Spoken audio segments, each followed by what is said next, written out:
Good evening, Chair, Co-Chair, Director, Trustees, and Senior Administration.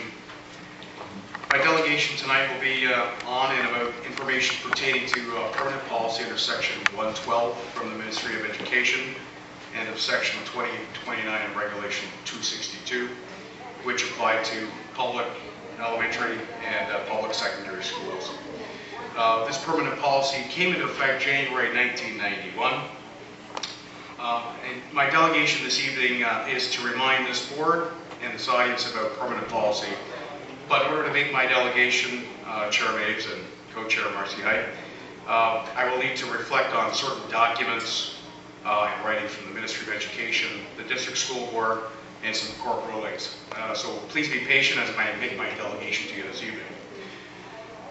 I would like to start with a document from the DSBN during the ARC process in Niagara-on-the-Lake. This document was found in the evaluation framework for Niagara District. I believe it was under program and planning.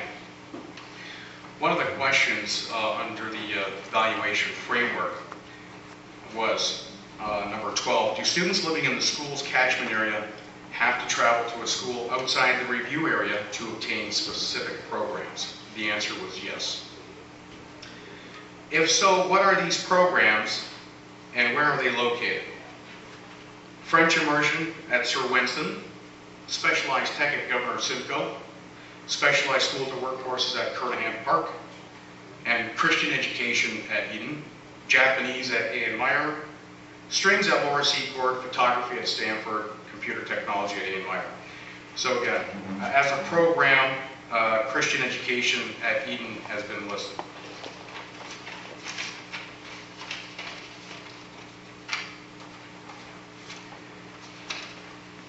The next document that I'm going to refer to is again from the District School Board of Niagara, and this was a Freedom of Information. This may or may not have been read to you previous, but I will, just to say, make sure, just in case you haven't seen it. This was a Freedom of Information regarding Eden High School grades 9 selection criteria. In response to the question I was asked, some students are given preference to attend over others if they have a historical connection to the families of the Ontario Mennonite Conference that started Eden as a private school. So apparently it's a historical connection to the siblings and then the lottery system. I'm still kind of confused why there's a cap or a lottery system at a public school for grade 9. But grade 10, grade 11, grade 12, there is no cap. You can just go and join a school. But for grade 9, there's a particular cap. And the reason for the cap, from what we understand here,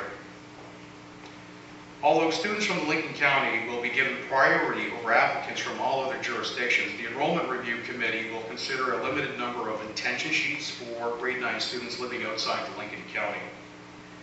This is out of recognition of Eden's heritage as a school of offering alternative education for families of the Ontario Mennonite Brethren Conference.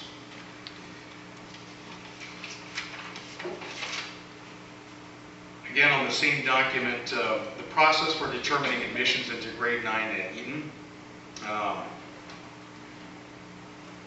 A number of applications, admissions into grade 9 at Eden exceeds the number of spaces available for new students. An Enrollment Review Committee shall advise the area superintendent regarding those students to be admitted to Eden for the following year. The Enrollment Review Committee shall consist of the principal of the school of Eden, one member of the Eden staff, one member of the Eden Advisory Board, one Lincoln County trustee from the Eden-Lincoln Liaison Committee. The Enrollment Review Committee shall base its recommendations on the following criteria: a completed application submitted to the Lincoln County Board, a balanced representation of the various areas within the Lincoln County, indication by parents, guardians of intent to support the goals and policies of Eden, recommendation of current principal or guidance counselors regarding the appropriateness of the program.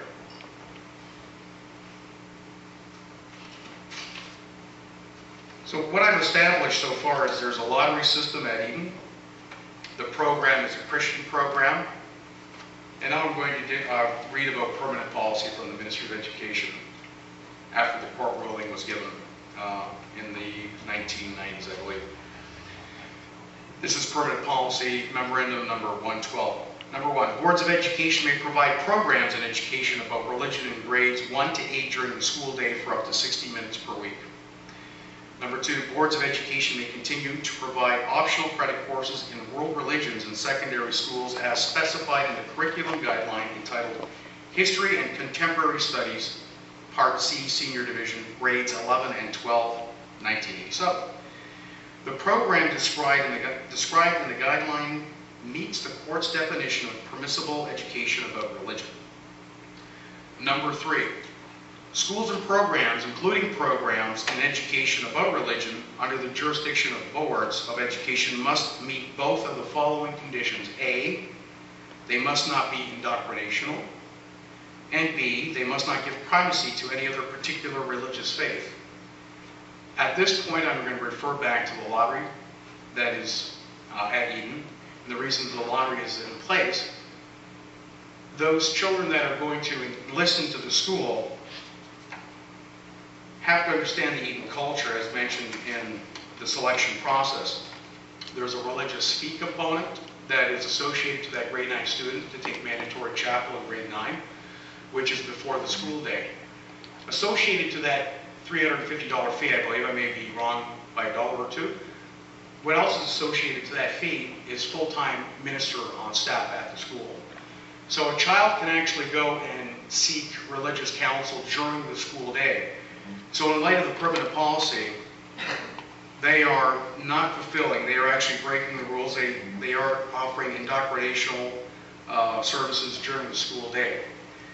And B, they must not give primacy to any particular religious faith.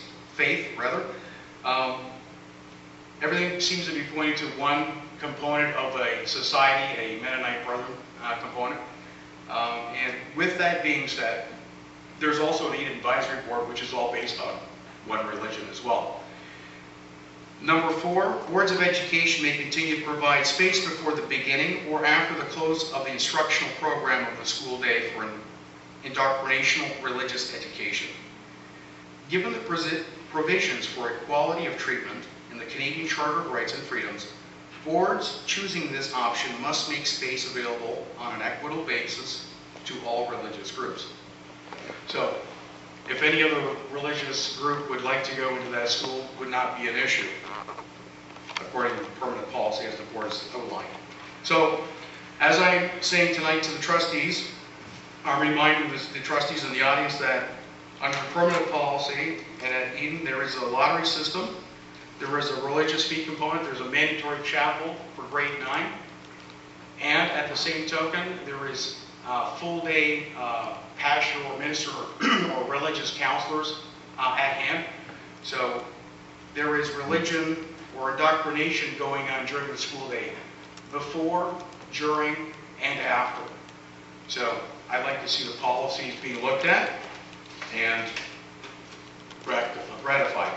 Thank you.